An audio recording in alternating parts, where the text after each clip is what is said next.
Yes, welcome along to episode 17 of Upping The Ante in association with Bet365 with David Jennings and Johnny Dineen, counting down to the 2023 Cheltenham Festival. And Johnny, I have to say, I'm surprised you even made it in today. I thought you'd be wrecked from your rigorous preview night schedule.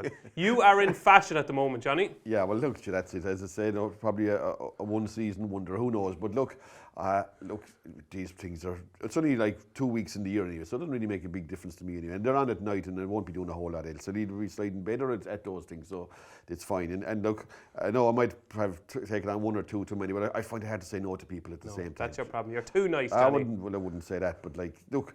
It's, as I said, it's once in a blue moon, and sure, look, once Cheltenham is over, no one will want to see me. Am I right in saying you have another new jumper on? Yeah, I have. Yeah, that's relatively new anyway. Yeah, that's two weeks in a row new jumpers on. Gans this week. Tommy Hilfiger last week. That's right. Yeah, but I don't know what I'll be having next week. We could be in trouble. I'll have to dig up one of the older ones. But look, that's it. Yeah. So I'm just hoping this rigorous preview night schedule is not affecting your punting. Have you won or lost in the last week? Oh, I won this week. Yeah. You won? I did, he didn't break even, folks. He actually won. Yeah, I did. I won. Good week. And good enough. I won Monday, then lost Tuesday, Wednesday, Thursday, Friday, but not big amounts. And then I got a few quid Saturday and Sunday. So look, it's all swings and. You were telling me you had a good start on Saturday. Yeah, I backed the first two horses I backed won. None of them should have won, but they did.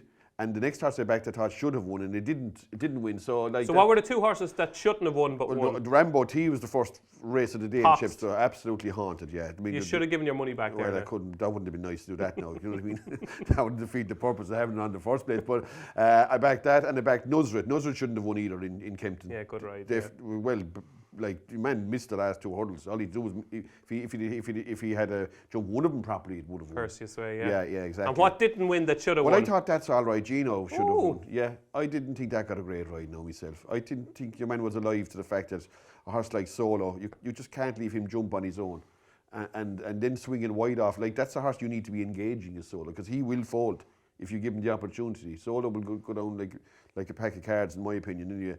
But to leave him boss the race and jump away, and like you knew turning into the straight that Solo was going to jump the last three fences perfectly, because he jumped every other fence perfectly. So why wasn't he going to jump the last three? And he did, and that's what won him the race. Switch jockeys, would there have been a different result?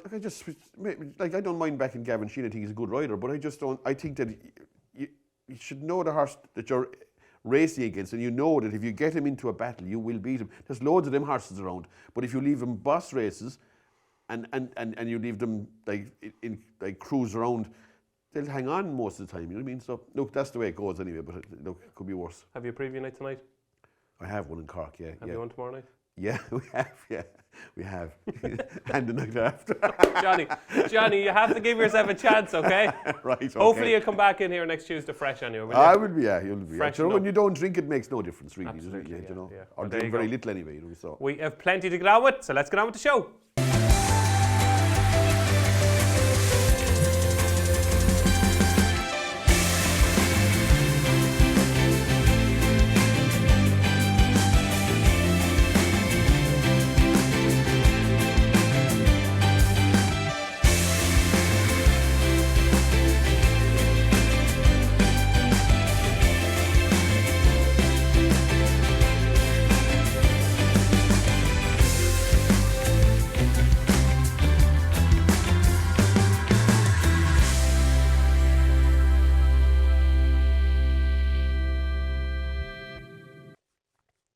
So, Johnny, let's kick off with our questions from the crowd. And the first question this week comes in from Jack Lee. And Jack wants to know about our preview nights so far, Johnny. He wants to know, out of the preview nights we have done so far, what has made our ears prick? So, information that we've gathered that is worth noting for our Upping The Ante viewers. So, what have you learned? Yeah, the one I was at, I was interesting. A few. Yeah, myself and Johnny were actually together on a panel in Tyrone, in Dunamore and Tyrone last Friday night, brilliantly organised by Rob Carson, and terrific panel, great night. What did you learn?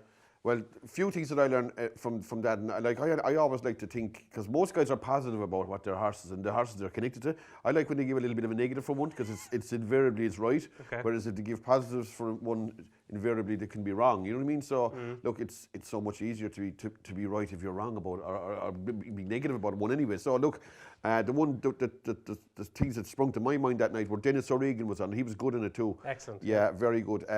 He said that he rides out Tihupo, and listening to him, you would say that the ground is going to be all against him, and that he's seriously ground dependent anyway, that he rides them out on a regular basis. Yeah, it was quite interesting because he was sitting beside Robbie Power, who rode Tihupo for the early stages of his career, and Robbie was saying he's absolutely not ground dependent, and Dennis was saying he is ground dependent, and it was a great clash between them. Yeah, I thought like that's the one of the few things I would take from, like, listening to him, you'd say that Tihupo was a lot more ground dependent than Jerry Colombe. Do you know what I'm saying? And he's obviously have experience of riding out both of those horses.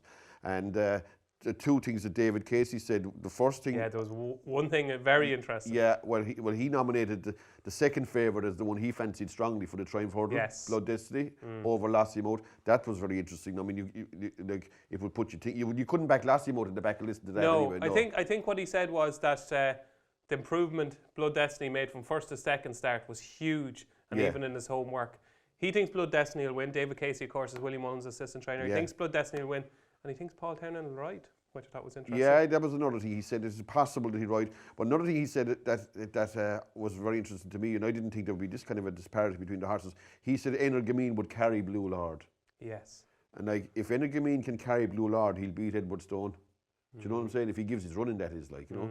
Like, I didn't think they'd be like, I'd say he would have said, yeah, Energamine should beat Blue Lord, but he was absolutely of no doubt to beat it, and beat it well too, you know what I mean? So they were the interesting things that I got out of it now, to be honest. Yeah, absolutely. Blood Destiny, of course, was very, very positive and has been well backed on the exchanges and with Bet365 in recent days.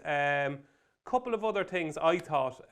Listen to Robbie Power. He was very sweet on the horse in the Hunter's Chase for Henry de Bromhead.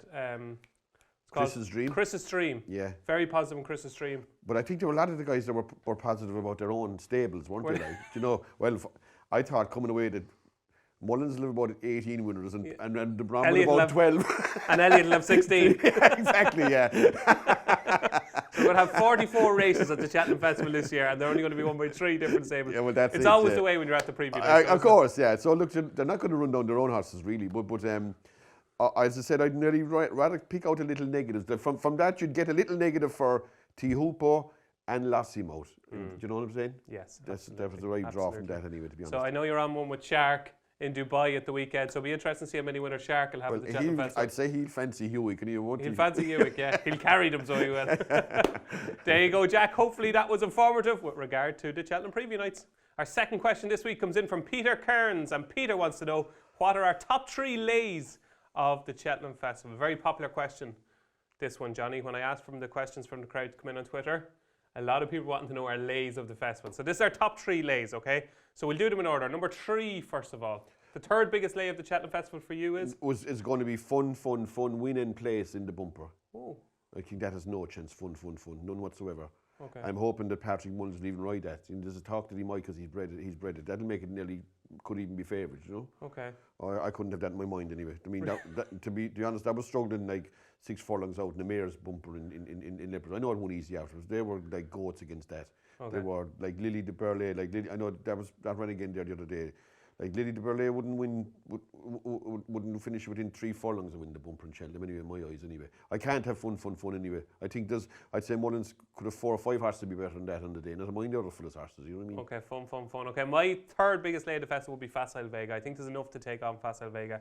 And as we spoke about before, that run going into the festival, it's not easy to bounce straight back. So Facile Vega will be my number 3. Your number 2? My number 2 is Facile Vega, but I'm looking at the fields for that race again, and it's going to cut up a good bit, that race. Like, you're very quickly into... like. Okay, so we're going Facile Vega, Elete Tombe, Marine Nationale, Timurus. Well, I'm going Facile Vega, Marine Nationale, Elete Tombe, and maybe High Definition, okay? Yeah. I find it very hard to see anything else winning that race. Oh, I was only giving you runners. Yeah. I was giving you runners. Timurus will run. Ollie Murphy's running 2. They're not runners though, are they? Like, oh, okay. They're runners, but they won't win, like, you know what I mean? Ollie, a big fan of the show, Ollie is? I couldn't have anything to chasing the fire. I don't think that's good enough myself, no. I don't think so. And strong leader he is as well. So you're thinking it's not a vintage Supreme at the moment? No, I don't think it is, but I'd like a big field anyway. I'd like plenty of runners against it now at the same time. But the ones that you'd see could possibly beat it, I'm looking at 3 or 4 maybe at the most, you know what I mean? I don't really fancy Timurus either, to be honest. I nearly have the opinion now that there'll be no English horse win any novice race there. No Hermé Allen, no? No Henry Allen, no. It looks. I think you can nearly draw a line through one and safely say that every English horse is no good. So five novice races. You've got the Supreme, the Ballymore, the Albert Bartlett, Triumphal and the Boodles, all Irish train winners for you. Yes, yeah. It would be. And your number 2 is Facile Vega. My number 2 is Energamine. I still think Edward Stone will beat him. Right. And I think it's a 2-horse race. But you can't. You should be better off backing Edward Stone then. I am, but that's not the question. What? The question is your 3 lays at the festival. But you've terrible value laying 2 to 1 if you think it's. I'm just picking at 3 horses that are short prices that I don't think will win. Okay, right. Okay. I didn't look into the terms and conditions of the question, right? No, but I like to fancy something against something if I'm laying it. Well, Edward Stone, I fancy. Okay, yeah, right. Okay. I know what you're saying though. Yeah, I get much better value back in Edward Stone. Yeah, you probably are. Yeah. But look, I'm just answering the question. Okay, right. And number 1, I'm afraid to answer this now. Number 1, our biggest lay of the Cheltenham Festival for Peter Kearns is. Mine is Honeysuckle anyway, without a doubt, without a shadow now. Not even just a doubt, without a shadow of it. Unconscious if that wins anyway, Honeysuckle. But I do really need Marie's Rock to run in the race to give it the full Monty. If Marie's Rock turns up in that, that's good in the full Monty. I'd say. No, Johnny, I would. Yeah, you can leave your head on. Yeah. Look, no, for me to go for the big, real big gun anyway, I have to have Marie's Rock on for me because I'm looking at the other ones like Ebitante, Echoes and Rain, Love Envoy, Brandy Love. They all have chances, all right. And I would lay a Honeysuckle just against those 4. But Queen's Book, I can't have that Queen's Book. You see that? I don't know. But I want Marie's Rock in that race now to go for the. Okay, right. For you to say the Honeysuckle is your biggest lay of the festival, okay, and that you might go to full Monty, right? Yeah. Like it's not for some to say something like that. It's not beyond the realms of possibility that Honeysuckle is just better than them, is it? Look, she'd have been better than maybe a year ago or maybe 18 months ago. But I wouldn't even I think Marie's Rock will beat Honeysuckle in here for starters. Okay, that's one. But I wouldn't be as sure about some of the rest. If you know what I'm saying? Okay. But I'm just hoping. You'll be kind of hoping if Marie's Rock isn't in the race that she will get beat. I think Honeysuckle will get beat. Okay. But I do I will be backing Marie's Rock as well as laying Honeysuckle if the 2 of them take each other on. You know that kind of way. Yeah.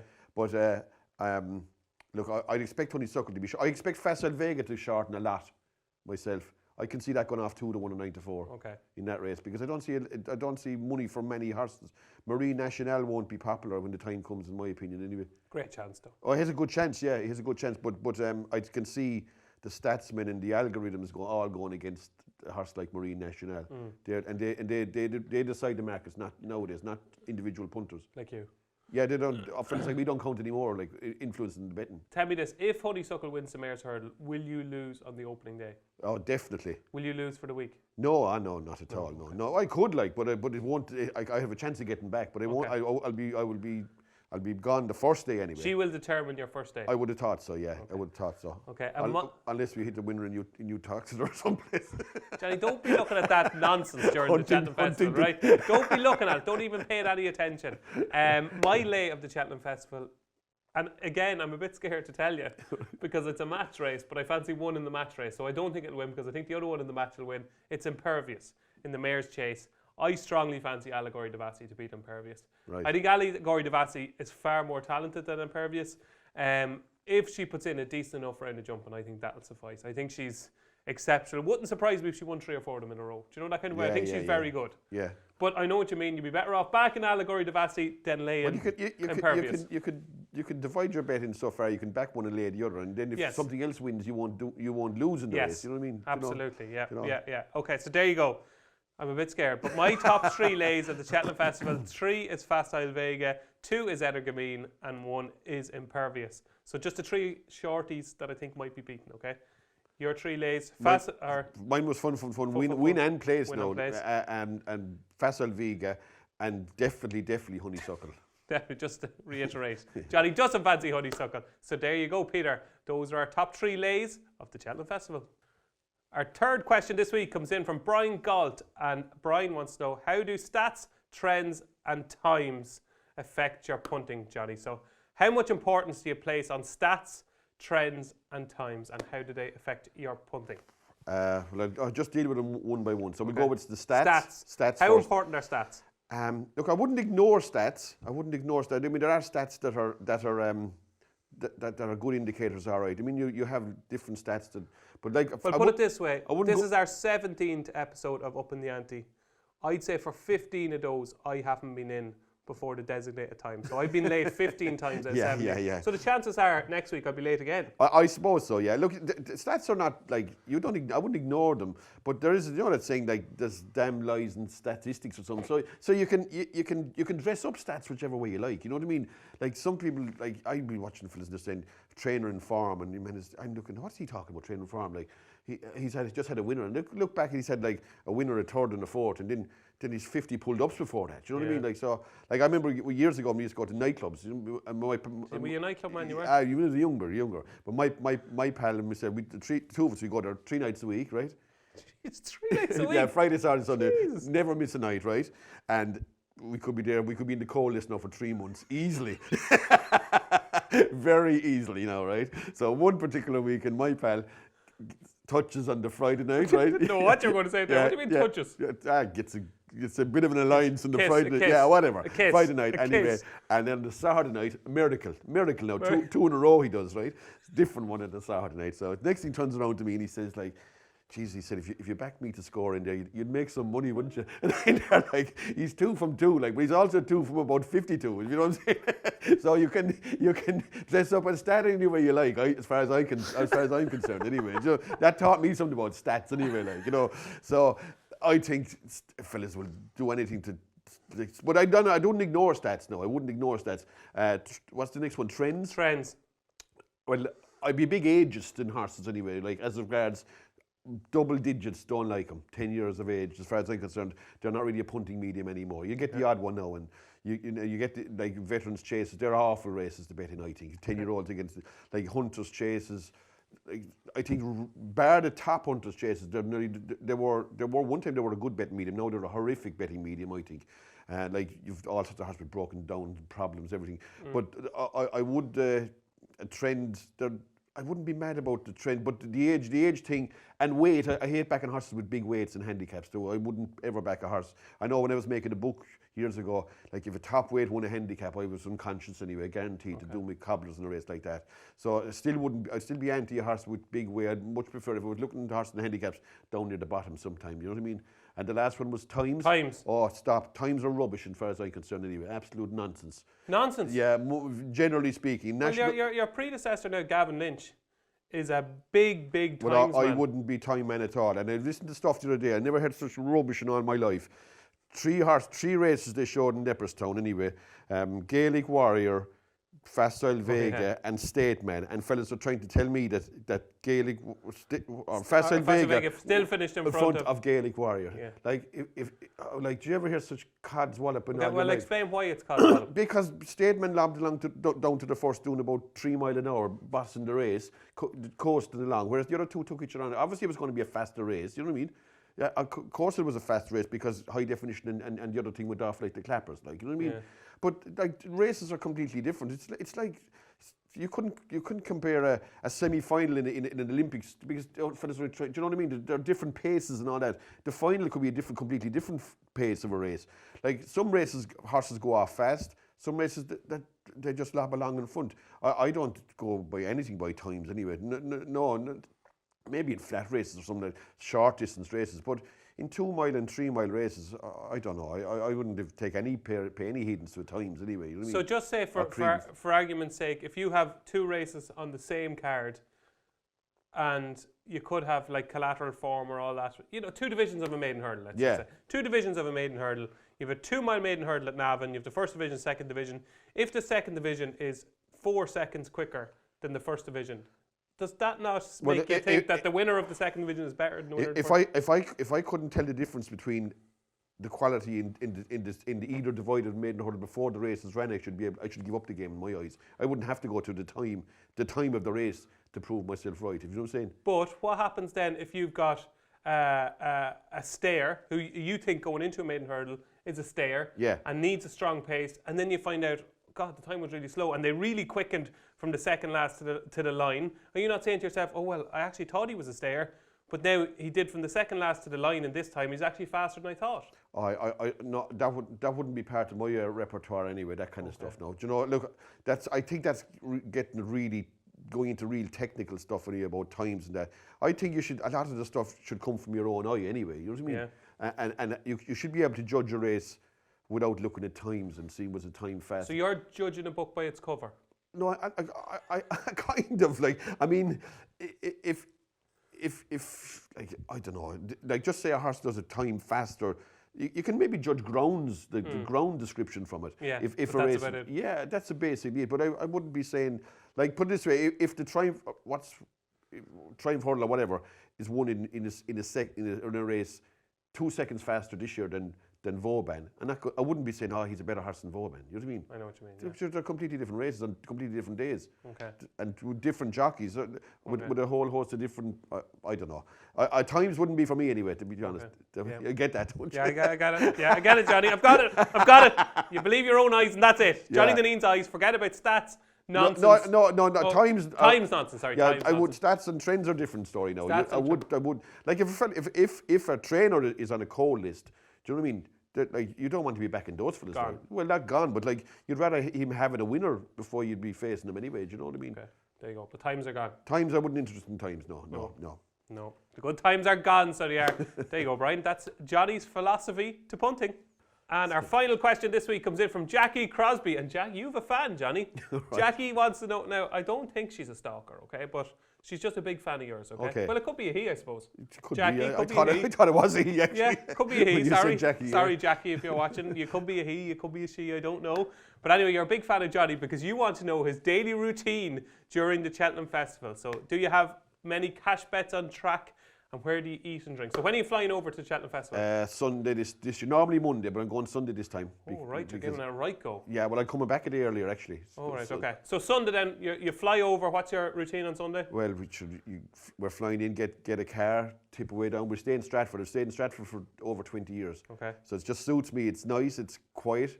It's a bit away from the hullabaloo of I know it's a bit of a spin, like it's 45 minutes up and down, but I don't really mind that. You know what I mean? There's good places to eat there in the evening, you know. So you're guaranteed like to get something nice to eat at night there anyway, which is the most important thing. Yeah. The second most important thing. Well, yeah, after backing a few winners, yeah. The drink, if I was to have a drink, I might on the Monday. Yeah, I might. Breaking news. Yeah. Breaking news. We could go from about 3 until 10 and go to bed then. You know what I mean? That kind of way. So. But that'll be about one of the few days in the year that I might have a drink, actually, yeah, because the races. We used to go to Stratford to the races because they're always on the Monday. Go, yeah. But I gave up that. The last time I looked back and I said, never ever again. No. I got absolutely carted in it. I said, what I lost in it anyway. I wouldn't win in Cheltenham if it was there for 5 years. So I said, lovely track though. Oh, it's a nice gorgeous place. Stratford is a classy town, though. Yeah, really classy town. Yeah. And the one thing I like about it is when you're up there at night, like they don't even know the races are on. You know what I mean? Most of the people there, they're all like theatre. Oh, really? Yeah, they wouldn't be a place. What you said? They're all what? Theatre goer kind of clientele. You know what I mean? Oh, I like mixing with the right people anyway. Oh yeah, Johnny, you're high and mighty. Yeah, we're a high-end customer. Clientele, yeah. So that's Monday. So then during the festival. Tuesday then, you wake up, you have your breakfast, shave and all that kind of stuff. What time do you leave for the race, sir? Well, now that I'm not making the book, it's much easier. Like that was torturous at the finish making the book. You have to be down there at 10 in the morning, so I'd be leaving about 8:30, this kind of stuff. Oh, wicked. And then you'll be down there before 10 and you're there for hanging around till like so the 1:15 it'd done me to be there, you know what I mean? Because I wasn't no fit. And now? Now, the first day I'll go early, the next day, the last couple of days I won't go till 11 o'clock now, you know what I mean? So it'll take me, I'll be there at 12. That'll be plenty of time to be there anyway. Now the first day the traffic can be bad, I'll probably go a bit earlier.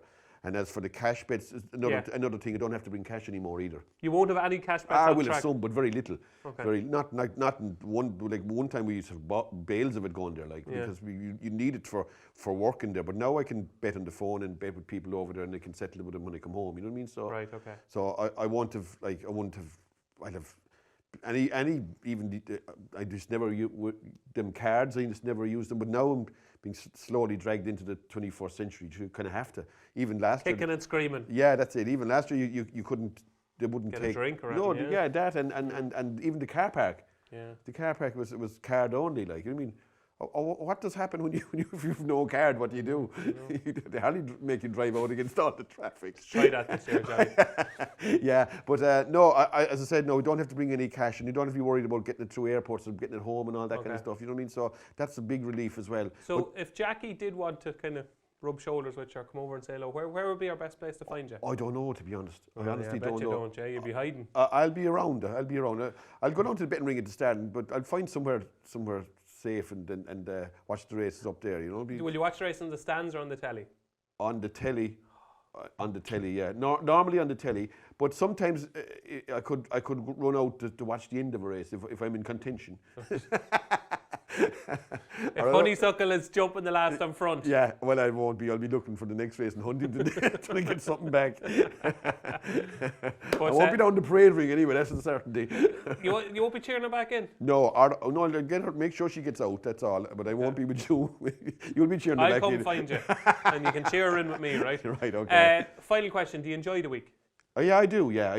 I mean, if you didn't enjoy Cheltenham, you wouldn't be into the game at all, would you? Really? Yeah. I just think Cheltenham is out on its own as regards meetings. I think it's just fantastic, really, to be honest. There's no other meeting that comes next or near it in my eyes. I thought it was interesting that we were over in Paul Nichols, and Paul Nichols said, Cheltenham isn't the be-all and end-all, I was with Gordon Elliott yesterday for a press morning. Whoever says Cheltenham isn't the be-all and end-all is wrong. It is everything. Cheltenham is everything, to owners, to jockeys, to trainers. Yeah. According to him, Cheltenham is just it. Yeah, so I agree. I mean, I just think that no one will ever remember what won in places like Punchestown. Even Aintree, you couldn't remember what won in races there, could you? Do you know what I mean? Like, Aintree is like kind of half turning into a Cheltenham Light, isn't it? Like, kind of a meeting. You know what I mean? Okay. There's no Irish fellas there, really. They don't really go there much anyway. So Willie Mullins hardly sends nothing there, really, does he? Like, so the English guys have a chance of winning races like grade ones. Like, you see the likes of Monmoral, where would I win a grade one only in somewhere like Aintree? Do you know what I mean? You have to bring poor El Monmoral. No, but I'm just saying that's kind of horse that can win. Like, okay. Even there last year, the thing that got the race against Point Night Salute. Yeah. Like, do you know what I mean? They're not grade one horses at all, but they can still win them in Aintree. Okay, there you go. So Jackie, that is Johnny's. We got a kind of a detailed account of Johnny's week at Cheltenham, but it came back to Honeysuckle hopefully doing the business in the Mayor's Hurdles. There you go, Jackie. That's what Johnny's going to be doing during Cheltenham. Now it's time for Performance of the Week, where Johnny Dineen counts down his top 3 performances of the last 7 days. So take it away, Johnny. Number 3. Well, I'm going to give you 3 horses, and one of the questions that they ask in this thing a lot is, can you give me a horse for 2024 or the following year? I'm going to pick my 3 horses of the week. I'd back them for races in Cheltenham next year if the odds were right. You know what I mean? Really? Yeah. But if the odds were right, but the odds have got to be right at the same time. So these 3 horses in Performance of the Week, 3, 2 and 1, yes. You think have a chance of winning races at the 2024 Cheltenham Festival? Yes, yeah. That's unexpected, isn't it? Absolutely, yeah. I okay, do. Number 3. Number 3 is Down Memory Lane. Oh, yeah. I won a bumper in Fairy House on Saturday. Belonged to JP McManus and Gordon Elliott. That won like a good horse now to me anyway. And like that didn't look a bad race and coasted along and quickened and did everything right. And I like the fact that they're kind of, I'd say, roughing him off, kind of whatever you call it. Like, he's not going to run again this season. No, exactly, yeah. And like, to me, he's a contender in the, I'd say he could even be a Supreme Novices horse. He rode him like he was a nice horse, didn't he? Yeah, and apparently the word of him that he was a speed horse, a horse with plenty of boot. You know what I mean? So you'd be saying maybe Gordon Elliott might be more of a contender in the Ballymore, but I'd say something like the Supreme Novice, or like I'm talking like you'd have to be getting. He's never jumped a hurdle. You don't know him. It's 14 months away, whatever, 13 months away. So like if you got something like 25 or 33 to 1, you wouldn't be getting that. You would, of course, yeah. You absolutely, yeah. Okay, so Down Memory Lane is number 3. Remember the name. Number 2. Number 2, the horse that won the bumper in a Stellar Story. I'd back him for the Albert Bartlett. Yeah. Next year's Albert Bartlett. Of course, a brother to the Storyteller. Yeah. He cost 310,000 out of point to point. I'd face him for the Albert Bartlett now if the price was right. Yeah, I just loved his attitude. Like that's going to be a horse that's going to go way out in trip. It's going to be much better as a stayer, and like the way he wore down that, like that's no mugger to the horse he caught. Atlantique. Traded very short like, on him. Yeah, he did, and like he looked the winner. He looked to be holding him, but next thing your man just kept grinding, and like they said he was a staying horse, and like he's minimum. I'd say he's going to be 3 miler now, to be honest. Had you backed Atlantique? I didn't know. I did a few things right on Sunday insofar as I avoided a few mines. But I like Stellar's Story. I think that's a very good horse. Okay. Stellar Story's number 2. Number 1? Number 1 to me was Corbett's Cross. Yeah, hell of a performance. Oh, that was a great effort over 2 miles. And the runner-up is a very good horse. I'm convinced. Yeah, he is. I'd say and the runner-up's jumping was fantastic. Yeah, he's a brilliant. But your man kept jumping with him. And like it's not easy when your horse is jumping in front of you, jumping like that. It's so easy for the ones behind to make mistakes. Yeah. But every hurdle he made as nearly as perfect as the one in front. And to me, like he doesn't look like a 3 miler to me anymore. That has a lot of class. Like to do that at 2 mile, I'd face him for something like the Thunder's Novice Chase next year. Yeah. If the price is right again, like you know what I mean. He's going to make a cracking chase. You could see him being a Gold Cup horse someday. Well, you could see him being anything. Is right. Yeah. Like he's a very useful horse. Like very few horses can go 2 mile. The last horse I could think of doing something like this was Faheen. It could go 2 mile and good and 3 mile and heavy. You know what I mean? And seem to have so you're saying Faheen is going to be better, or I'm not saying he's going to be better, but I'm saying he'd be as good a chaser as Faheen anyway. You know what I mean? Okay, okay, interesting. And how shrewd is Paul Byrne, right? Paul Byrne finds these horses out of nowhere, right? Yeah, it's fantastic. Corbett's Cross, the Shunter, Noble Yates, but what was his best ever creation? Do you know the answer to this? Well, he bought Filey Bay, another horse he bought. Filey Bay, another horse, yeah. But what else did he kind of think there was a future in that he kind of got invested in? Oh, in the bookmaking side of things, is it? Yeah, well, there's that too, but something else, no? He's the creator of Upping The Ante. Oh, is he? All right. He's the creator of Upping The Ante, Paul Byrne. So not only has he sourced all these magical horses, he's the creator of our show. I didn't know that, no, to be honest. There you go. That's news. But he has another star in Corbett's Cross. Oh, I'd say definitely, yeah, absolutely. Yeah, okay. I think so. There you go. Corbett's Cross, Performance of the Week. So Corbett's Cross was Johnny Dineen's Performance of the Week, but what was his Eyecatcher of the Week? The Eyecatcher for me ran in a bumper in Chepstow, a horse called Chock-a-Block. Chock-a-Block? Yeah, he was second to a horse belonged to Harry Fry, beat the Bat in a bumper. It was a big field bumper with all the right stables in it now, you know. And there was good talk of Beat the Bat. A fella told me that he was a decent horse. No, I didn't back him. No, I should have had her, I suppose. But it looked a big field, and it looked like Nichols and Skelton and all these for Henderson. It looked a hard race for a horse that was only about under. I think it was 2 to 1 or in around that area anyway. But like, Jesus. Chock-a-Block and like didn't have to keep Beat the Bat honest all the way up the straight. Like it was a fair titanic effort, struggle anyway for Beat the Bat. Eventually he saw him off now, but like the 7 lengths back to the third, 8 back to the fourth. I'd say there were 2 good horses, and I think Beat the Bat is heading for entry, and I'd say Chock-a-Block is absolute certainty to win a bumper before the end of the season if they want him to. But it could be nice hurdle horse. He's by Blue Brazil too, it's a good sire. Nice, yeah. And even the good connections too. I always like good colours and horses anyway. Do you know what I mean? Rather than like the Pool of Fuca Syndicate or something like that. Do you know what I mean? It doesn't sound great. You know that kind of way. Who owns Chock-a-Block? It's a joint between Kelvin Hughes, the people that owned the horse that was second in the Gold Cup when you're doing the grey colours. You know, Santini? Yes, yeah, and Potter's. Them red and white, Potter's people, yeah. They've a joint ownership of this horse. But anyway, I'd say he's a cert to win a bumper minimum now, and he could be a nice horse going forward. You know that kind of way. Chock-a-Block. Chock-a-Block, yeah. Nice name too. So there you go. Chock-a-Block is Johnny Dineen's Eyecatcher of the Week. So let's find out what's happening this week. It's not quite as sexy as some of the weekends we've been previewing, Johnny. But it is, of course, our sponsors, Bet365, who sponsor a cracking card at Kelso, the biggest day of the year at Kelso.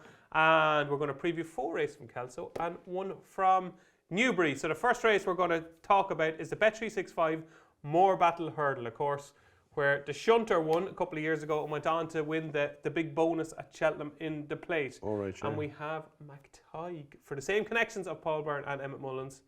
Will lightning strike twice here? I'm not sure. It's a 4-year-old. It's probably up against it in a race like this, isn't it? I thought it was anyway. It is a chance now, but it wouldn't be one that I'd be investing on myself anyway. Now, I thought it's a tricky race. as it is a tough handicap hurdle. I thought Paris Encore had a chance. Okay. And I thought Deermark had a chance. I like horses from the south coming up to the north. They have like their ratings are maybe more accurate than the northern ratings sometimes. I suppose Irish horses are obviously deadly. Well, I was going to say, is there a chance that Conal and Mustard could just be better than these? Third in the county hurdle last year, off just £3 lower. Could just be a bit better than these. Yeah, he's a chance, I suppose. Yeah, but he's come back from an aborting a chasing campaign. Yeah, isn't he? Like second to El Fabiolo. Yeah, but like no second, they're like really, and like El Fabiolo ploughed through every fence going around, but then still, but there was no disgrace in that. Like he wasn't going to beat El Fabiolo anyway. But I don't like horses that give up in the middle of the season chasing, then go back hurdles. Like I thought he only had a chance. Yeah. But like Big Bucks is like the exception that proves the rule, isn't it? Like more or less. But look, who's going to ride? Like if Cullen Mustard has done, if they don't claim off him, he won't win anyway. Like that's for certain. That would be my reading of it anyway. I wouldn't like to see him with big weights anyway, you know. Yeah, but he could just be better than these. I don't know. Maybe not. Yeah, I won't be backing him anyway. Okay, that is the More Battle Hurdle. So your pick was? I might go Deermark maybe. Deermark, okay. Next race is the Bet365 Premier Novices Hurdle. Like getting on this? I thought Snake Roll had a chance. Well, there's 3 horses in this race have chances.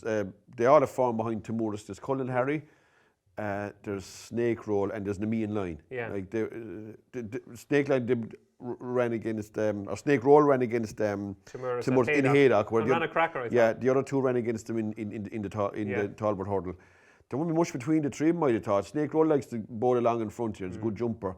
He's a course winner and that. He has a chance. If you force me, Nemean Line maybe. But ran well in the Talbot. Yeah, it did. I'd nearly maybe tip him on overall form. He probably is the most solid horse. But again, I wouldn't be having a big bet at the same time. So the main line for Johnny and Snake Roll for me. The next race we're going to look at is at Newbury. It's the Greatwood Gold Cup. I like one in this. I do too. Oh! And of all the races that we were asked to look at, same as that. This is the one God, horse. I hope you're informed. Please, God, let it be the same horse. But my horse is Warlord. Oh, so is mine! All right, I swear to God. Okay. He's my charity bet this week. Is he all good? Right, okay. Yeah, much improved performance last time. It was like an effort. It was like back to his best kind of stuff. Fourth in the Arkle Fourth in the Arkle, second to Miller's Bank in Aintree. That's good form. And he's back down to 144. And Tizzards wasn't going great for a while. And this horse started 15-8 for the Holland Gold Cup against Greenatine. Like, yeah. I just think that he's like this is his level, and he's down to 144. This is track. I think so. Yeah, I think he's a good chance. I think he's a very good chance. Of all the races now, them handicaps,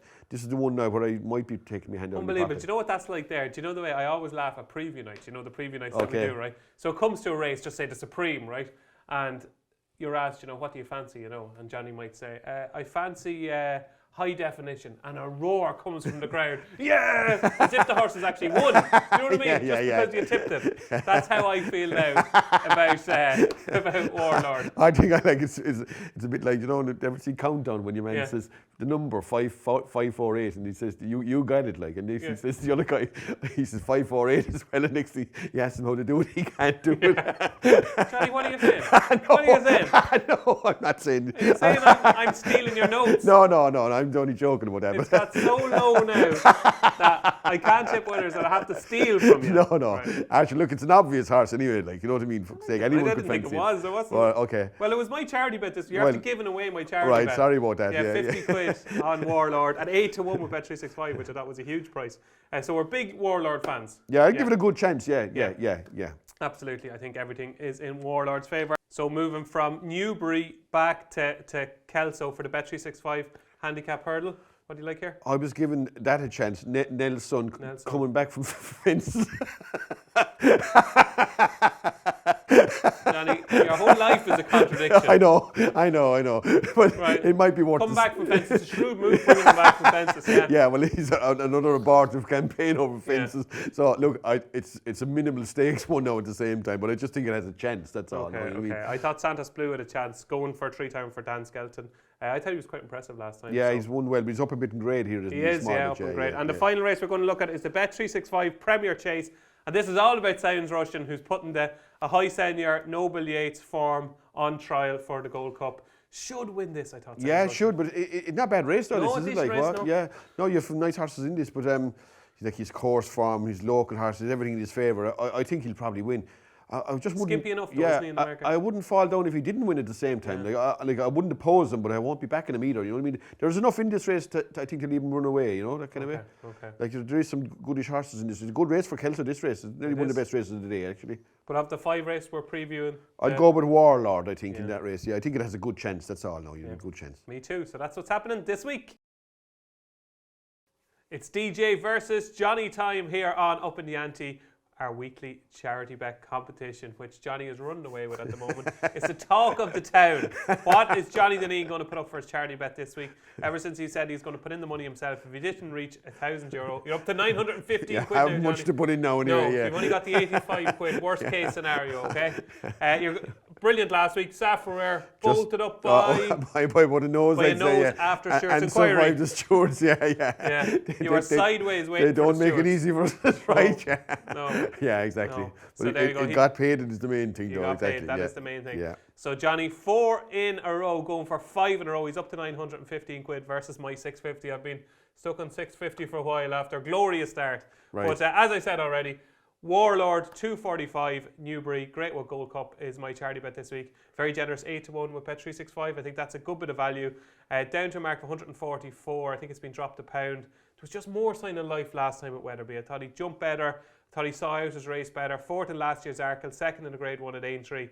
Track, trip, ground should be all ideal for Warlord. So he is my charity bet, hoping to get 450 quid back, Johnny, which might potentially put me in front. But people are not watching to find out about my charity bet. They don't care. They don't care. They want to know what you're putting up, okay? So you're going for 5 in a row.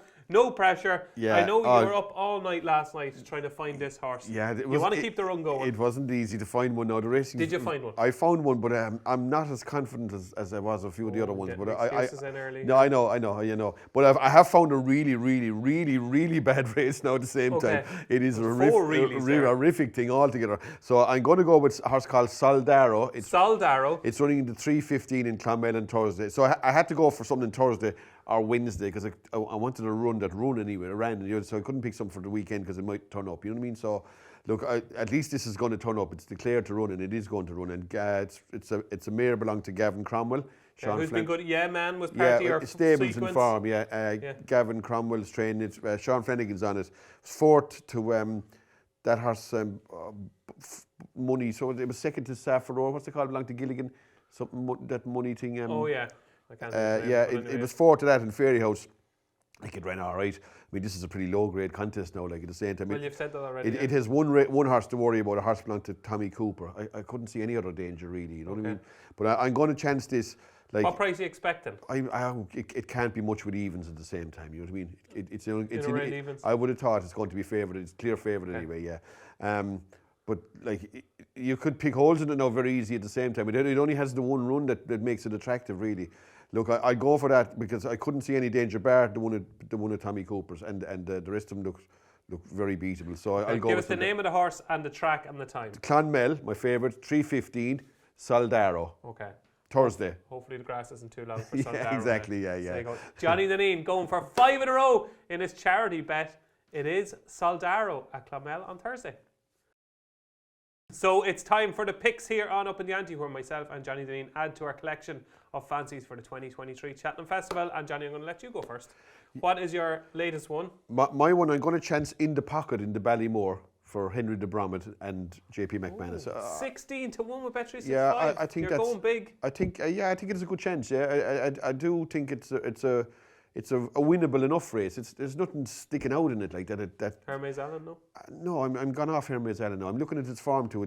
When you analyse Hermes Allen's form, you can really. Yeah, that shallow has worked out desperately. Yeah. But you think so? I think it's working out great. I don't think it has. 4 winners after coming out. Yeah, but they're all tailed off in the race at the want same them to time. Well, I like to see a bit of substance 2nd and 3rd at the same time. But 2nd has won since. It hasn't, I'd say. The 2nd is bolted up. Oh, the 3rd horse hasn't won since. Sorry, the 3rd horse is no good. Chidalki Buhui. The 2nd horse won a mare's race against Deeply Superficial in Sandown. Look, you could say that did some bit for the form, but like your hard man to please, music drive and that kind of form in Cheltenham back in November is starting to look a bit smelly at the same time. I don't know. I've just have a feeling there's no English novice any good now anyway. Really. None of them, they're gone, right? Well, they're not gone, but I don't think they're any good this year anyway. Right. You know what I mean? And because I think the Irish horses, there's nothing sticking out, and I think that form in Ace against beating Three Card Bragg and Absolute Notions, I think that's top novice form anyway. Yeah. And they're two good horses, and the step up and trip from the 2 mile the last day, that'll help it, and it definitely is a good chance. I think it's a good chance. Yeah. Yeah. He's one of them ones that, like, he's a bit of value. Yeah. He could be a very good horse. Yeah. I like the way he's been trained this season, Johnny. I think that's a good pick. Well, I hope it is. I need one of those anyway to rescue the ship as well. You know 16 to 1 in the pocket for the Ballymore is Johnny Dineen's latest tip for the 2023 Cheltenham Festival. And I'm going a few points bigger than you, Johnny. I'm getting one in the ultimate. The weights have just been released for the handicaps. And I think the English mightn't have great novice chances in the hurdling division. But I think in the ultimate, they're almost guaranteed to win it. Yeah, they usually. Ireland never wins the ultimate, so I think it's going to stay on home soil this year. And I think Happy Go Lucky, who was second in the race 2 years ago off a mark of 147, do you remember, absolutely tanked into the race, looked all over. That's right, yeah. And was beaten, but went to Aintree and absolutely bolted up off 149. Now it's off 152. It's only had 2 runs since. Obviously had a problem, missed last season, a cracking run in the rehearsal, I thought, behind Long Press. Yeah. Into Overdrive was second. Went with Long Press most of the way and kept at it. I thought it was a really good return to form. Forget the run on New Year's Day at Cheltenham. 2.5 miles is not Happy Go Lucky's terms and conditions. Needs a trip. Entered in the Grand National. We'll give him a chance in the Grand National. Kim Bailey said at the Grand National Weights Lodge that the ultimate was the next step for Happy Go Lucky. I think off a mark of 152, I think he's still well enough handicapped. And the key thing with Happy Go Lucky, you kind of think he's been around forever. He's only actually had 11 starts in his whole life. He's only had 7 starts over fences. There could be a little bit of improvement to come, and it's a race I know Kim Bailey likes to have a big chance in. So Happy Go Lucky at 20 to 1 with Bet365 as my latest tip for the ultimate. Do you want over 200 quid's worth of free bets? Of course they do, Johnny. We all want free bets, don't we?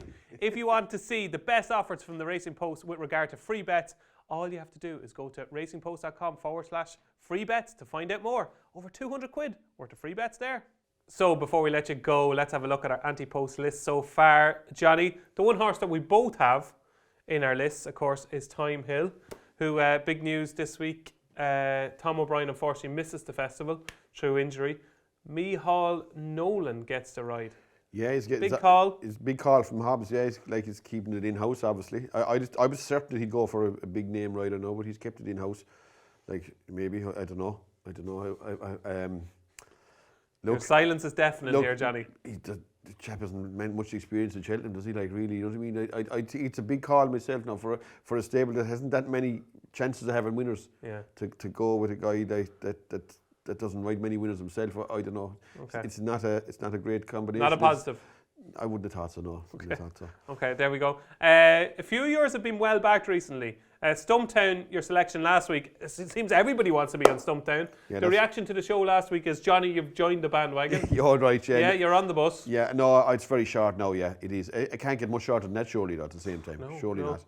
Sometimes I've seen horses going as slow as 3 to 1 2 weeks before in them kind of races. Yeah, do you know what it was? 12 or 14 to 1. Very similar case last week. Do you remember the Elliott horse? Yeah, that's the one I'm thinking of. Yeah, I can't remember it now. Yeah. Everybody wants to be on it. Yeah. Was favourite for the Tri-Town again this year. I can't remember the name of it now. Ran in the Thyestes. Ran in the 10 up novice chase at Navan.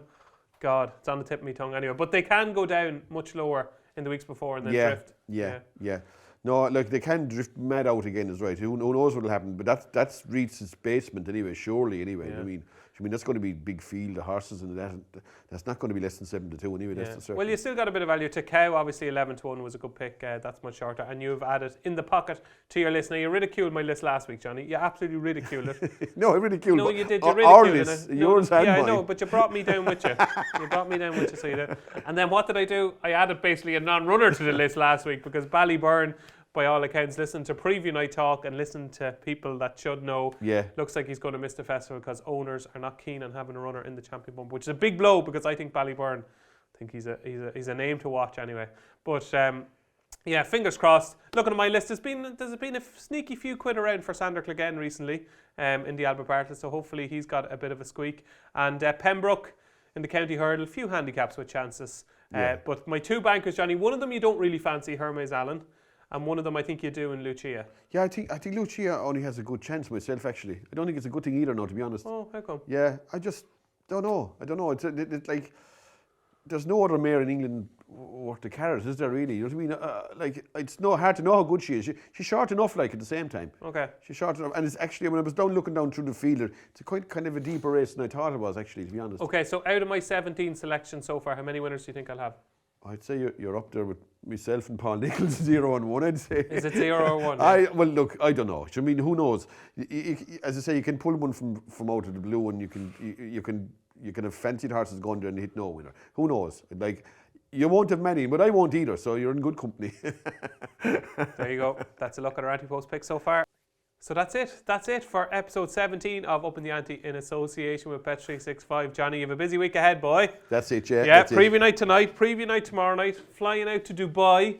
That's right, Thursday to Sunday, yeah, exactly. So Looking forward to it? Yeah, I am actually, yeah. I haven't been in Dubai in years. The last time I was there was in Nad El Sheba. This time we were going to Maidan on the Saturday. Are you going to Super Saturday? Yeah, we are, yeah, exactly, yeah. You have the life, don't you? Sure, that's it, yeah. But it's only for a few weeks. The rest of the other 50 weeks, you're in nowhere, I'll be. So how many nights in 4 in Dubai, yeah. So 4 nights in Dubai? Yeah, so well, half it'll be on the plane at the same time between going over and come back. So it's a long haul flight, but look, I don't mind. Okay. Don't mind. And, well, the very best of luck, and just make sure you come back alive because we need you here next week, okay? Oh, and yeah. One thing that people are very interested in, Johnny, and they've tweeted me a few times, they are very interested in knowing. It's obviously over 2 weeks have passed now since Valentine's Day, okay? Yeah. Have you got the missus a present yet? No, but I haven't forgotten her now. I have not forgotten her. Well, So I'll probably bring something back from Dubai though. Oh, you're going big. Something Arabic or whatever. You mean or whatever? Arabic? or Arabic or whatever. Arabic, yeah. Arabic, okay. yeah. Okay. Yeah. So what are you thinking? You know, I was just thinking, how many years are you married? 15, 16. Do you know what would be the perfect present to get now? An eternity ring. Do you know what an eternity ring is? I don't. What well, is the it? clue's in the word, Johnny. Okay, eternity, right. Yeah, right. Forever, no. I haven't got one of those yet. Anyway, no. I might have a look actually. Would you have a look? Yeah, we'll see. Yeah. Now I'll tell you, Johnny, you'd want plenty of. I wouldn't be a great judge of jewellery though. I wouldn't know the difference between something worth a fiver or worth a lump. Do you know what they do? I know. Women do. Yeah, I know that's the problem. I've been caught before. Yeah, when a diamond falls off or something. yeah, I know. So you're going to bring the present back from Dubai. So I'm going to ask you next week now, okay? Right, okay. Bring the present back from Dubai. I'd better take a photo of it for proof. Yeah, for proof. Yeah, and a copy of the receipt as well, please. Yeah, there you go. Well, listen, enjoy Dubai. Okay. We're obviously inside the final fortnight, looking ahead to the Cheltenham Festival. Next week we'll be back for episode 18, and we're going to have a show on Tuesday. We're going to have a special Cheltenham preview show next Thursday. Then we're back with you on the Sunday before the Cheltenham Festival, and then it all kicks off, Johnny. So we're going to be busy for the next fortnight. Looking forward to it. Right. But that was episode 17 of Upping The Ante in association with Bet365. Have a great week. I've been David Jennings. He's been Johnny Dineen. Thanks for watching.